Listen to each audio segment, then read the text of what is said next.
And when you go back to training, start maybe like 15 minutes, 20 minutes, and build up to like an hour. And the most important thing with that, make sure you eat properly, like meat, fish, eggs, protein, and try not to eat too many sweets, and you should be fine. Thank you. You're very welcome. How do you experience this whole issue? Great. I mean, this is a huge convention, much bigger than I expected. I expect to see so many people, and we're talking about me like over 50,000 people for the weekend. I mean, I'm not used to the weather. I'm not gonna ride a bicycle in this weather. No, I'm gonna stay in a warm hotel room.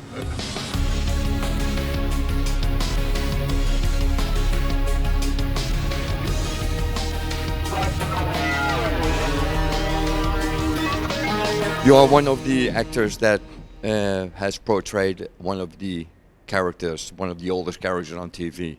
How was your experience with that? How do you feel about that? Well, my show started, it was like the pioneer show back then because Captain America and Spider-Man failed at the TV series. With the whole, hit the TV screen, I mean, everybody in the whole world, every country loved to embrace the character. And then 45 years later, I'm still the most famous, iconic Marvel character in the world. I presume that you met the amazing Stan Lee, who died 4 years ago, sadly. Did you have any interaction with him? Did you talk to him? Did you have any experience with him during filming the Hulk? I've known Stan for a long time. He was on a couple of episodes of my series. I've used to go, my wife and I used to go to his house every Christmas. We used to have a Christmas party. But I've learned a lot from him. We spent time together, and I know when he gotten older, got tough. But that man had more energy I've ever seen in human. I mean, at the age of like 85, 88, he'd be doing things that I can't do within all day. He can condense that in 1 hour. It's amazing. He's a phenomenon. Did he give you any advice for acting or your further development? Well, he told me that children are very obsessed with power. That's why they're very connected to the comic books when they're young, like myself, because I had to overcome diversity. So I was very attracted to like the Hulk comics, Superman comics, because to escape that pain, my imagination, I fantasized to be in the Hulk like Superman. So that was a great antidote for my insecurity back then.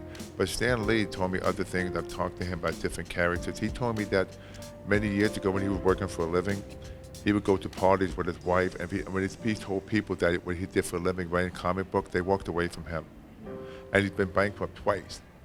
But he started a very small office in the building, and who would know that he would create the whole Marvel universe, because he was writing comics back then. Nobody knew of him. The only people that knew of him, you read the comic books, and it said written by Stan Lee. You made him later also during filming several of the Marvel Universe movies. You already had a connection, as you said. Did it strong in the band on a later date, when the cameos appeared with you and also with him together? Even though that Bill Bixby died, years later they came out with this Marvel movie, and now that Disney owned Marvel, it portrayed in different direction. But at the time I did the first two movies with Stan Lee, and I was very happy to still be part of the Hulk, considering many years later. But I'm not very happy about the latest, the way they portray the Hulk being a professor, the way he speaks. He needs to be, more hideous, more like the original concept, because that's why the series I've done is so popular, because every episode had a laser compelling message about life. It more had to do with the story. There's too much emphasis on CGI today. Sadly it is. It really overpowers everything what happens around in the scenes. You lended also your voice for several of the Hulk in the past. Well, what happened though, I was doing the voice for the European animated cartoons. I was in New York Comic Con, and I was with the director who, I think Louis Leterrier. He directed the second Hulk, and I was joking. I said, I'd love to do the voice of the Hulk. And in front of the audience, he said, demonstrate. And I said a couple of words. He said, you're hired. They hired me on the spot. I wanted to do the voice for the series, but back then my voice wasn't like it is now. But I know it was his name, David Cassidy, from the Addis family. He did the voice because he had a very deep voice. So like they wanted something like a lion, like something powerful. It was perfect for the way they portrayed the Hulk in the beginning. If they would offer you a role in the MCU, what would you like to play? What would be an iconic superhero that you would like to represent?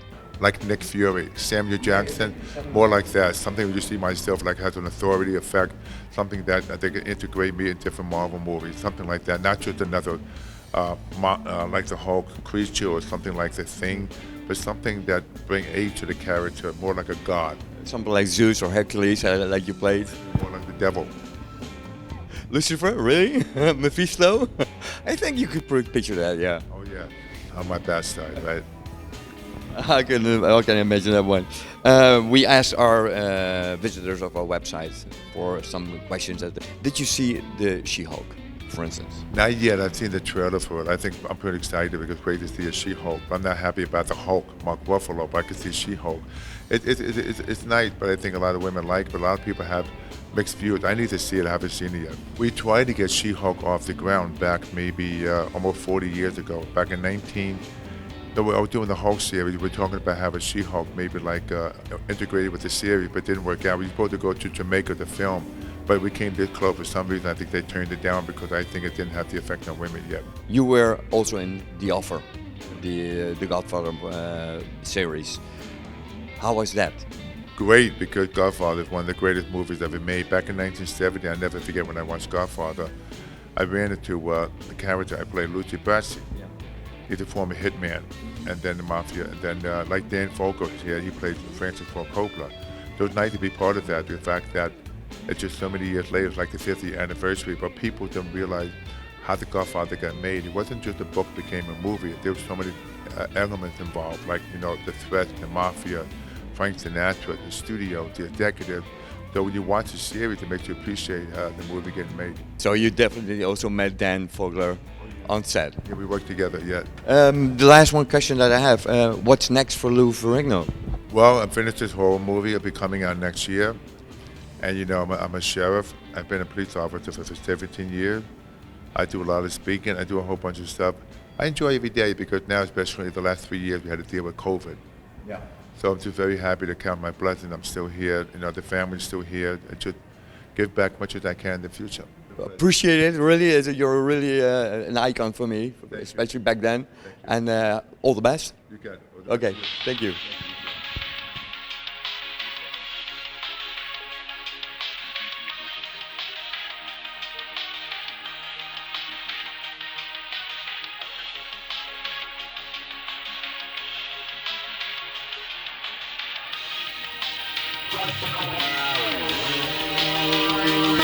Yeah.